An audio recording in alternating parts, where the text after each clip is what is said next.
Hello everybody. Today I'm going to share how to experience oneness instantly. And this experience of oneness usually sounds extremely complicated and very exotic. It's actually very simple.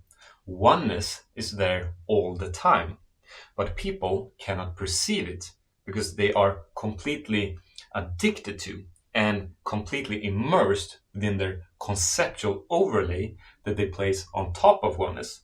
So their experience of oneness is hidden underneath their own concepts. So in this video, I will share how we can suspend these concepts so that we can experience oneness instantly. And I'll explain all this using the board here. And there are two different sides of the board. On this side, we have the perception of oneness. On this side, we have the perception of duality. And I'm going to point out some differences, and I'm also going to share a very powerful and very practical exercise so that we can experience oneness before the end of this video. Now we'll start with duality. In duality, everything is centered around the me. Everything is centered around the body-mind. And there's a very clear boundary between the inside and the outside. The inside is what's going on inside of our skin, and the outside is everything else. We have our senses that works as the intermediaries between the inside and the outside. In oneness, it's a bit different. In oneness, everything is centered around the I am. But there is actually no center because the I am is all and everything.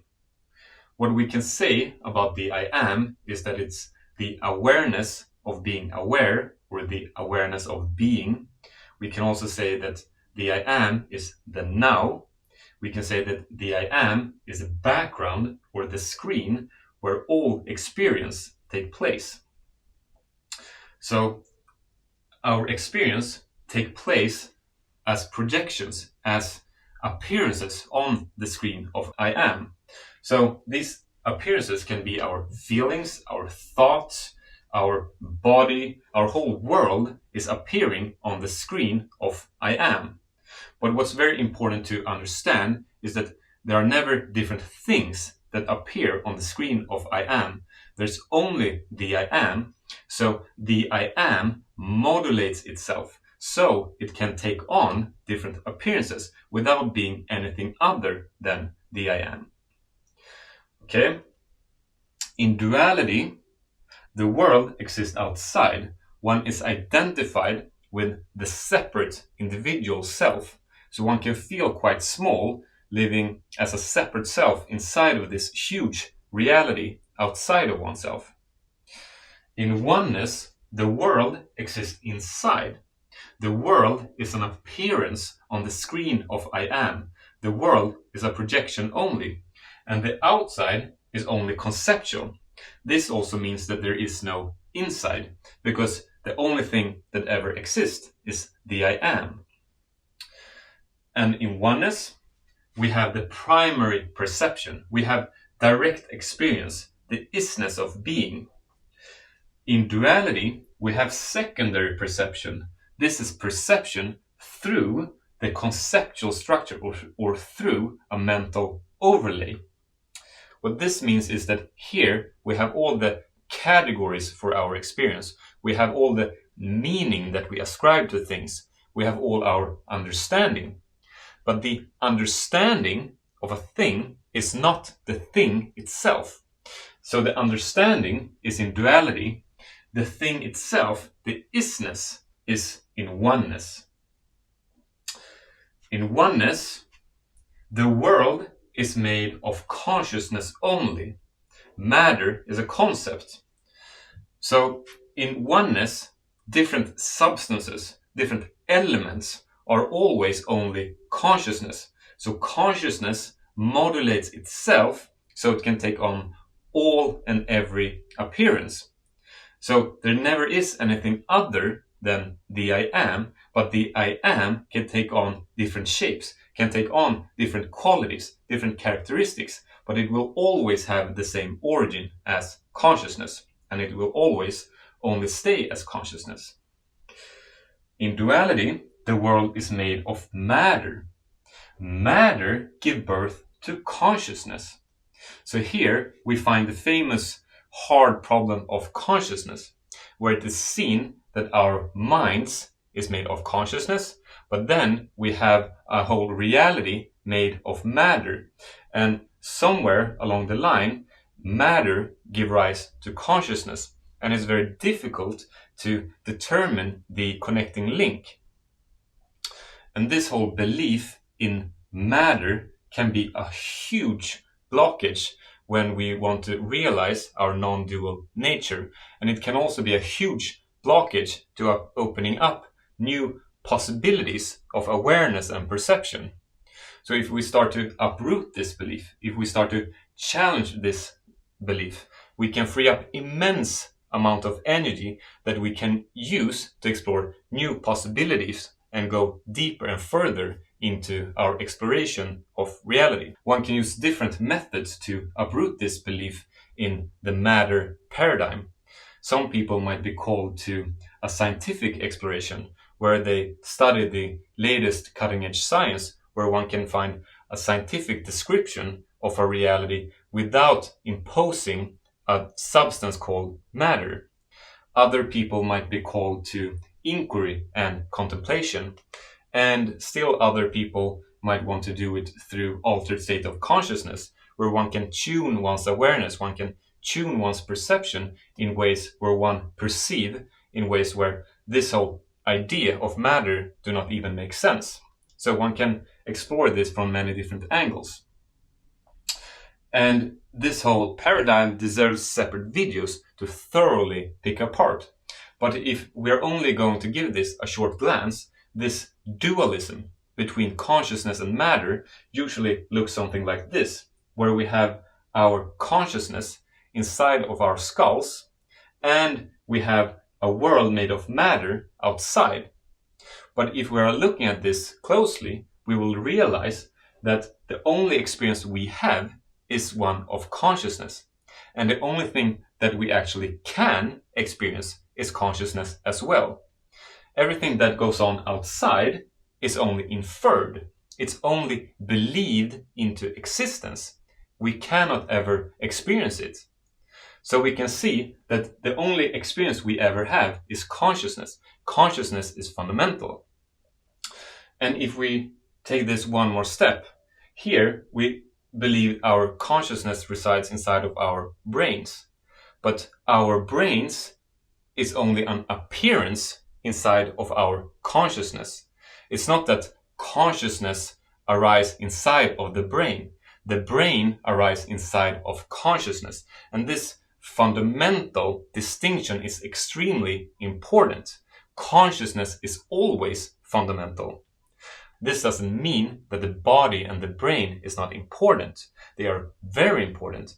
And the body and the brain will determine many, many other appearances. So what I'm pointing to is that consciousness are fundamental, and consciousness take the shape of a body and the brain. The body and the brain are modulations of consciousness. Okay?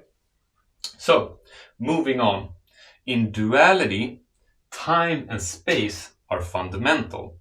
One believes that all that happens inside of this time-space frame, the time-space matrix.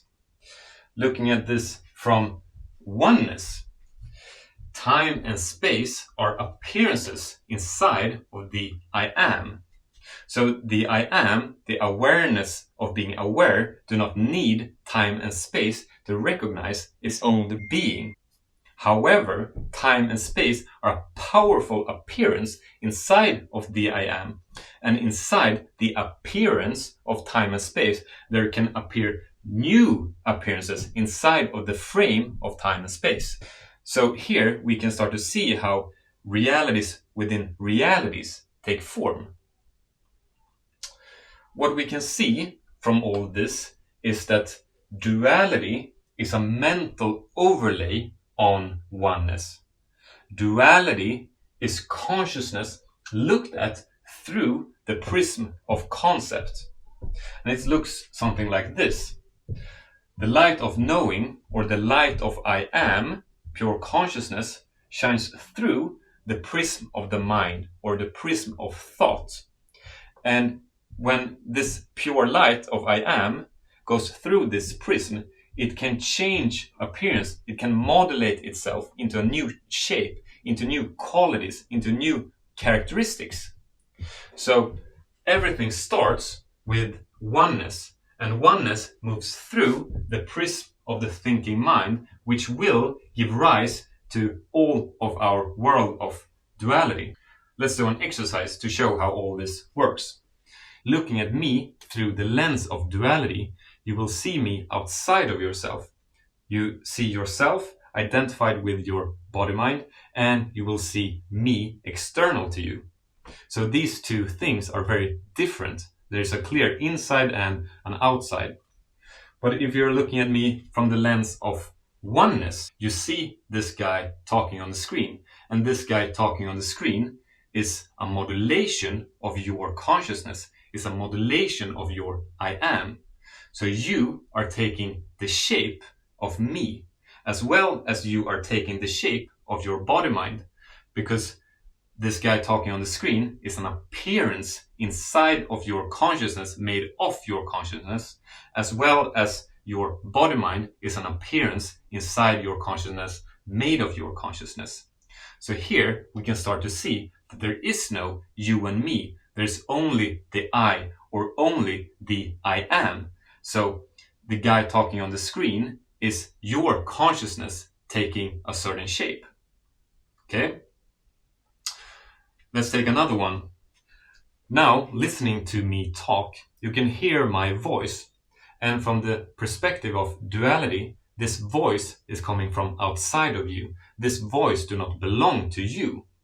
Then you can hear your intimate thoughts about everything. And this thought feels like it's inside. It's your thought and another person's voice. So these two are very different. Here we have duality. But looking at the same thing from the point of view of oneness, you will start to feel that my voice is your consciousness taking a certain shape. Your I am is modulating itself, taking the shape of my voice, as well as your own thoughts. Your consciousness take the shape of your thoughts.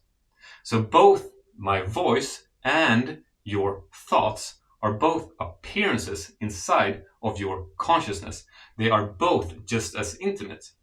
So from the point of view of oneness, here you have complete intimacy with all and everything, because all and everything is made of your own consciousness. All and everything is made of your own I am.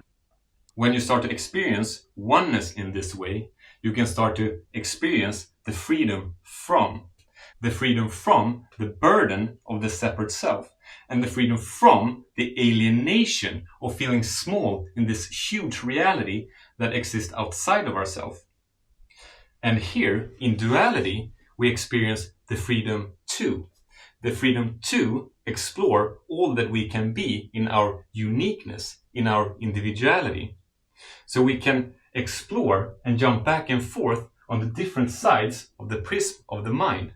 And this creates flexibility, and this creates freedom and the opportunity to experience oneness instantly without us having to let go of our participation in the beautiful world of duality.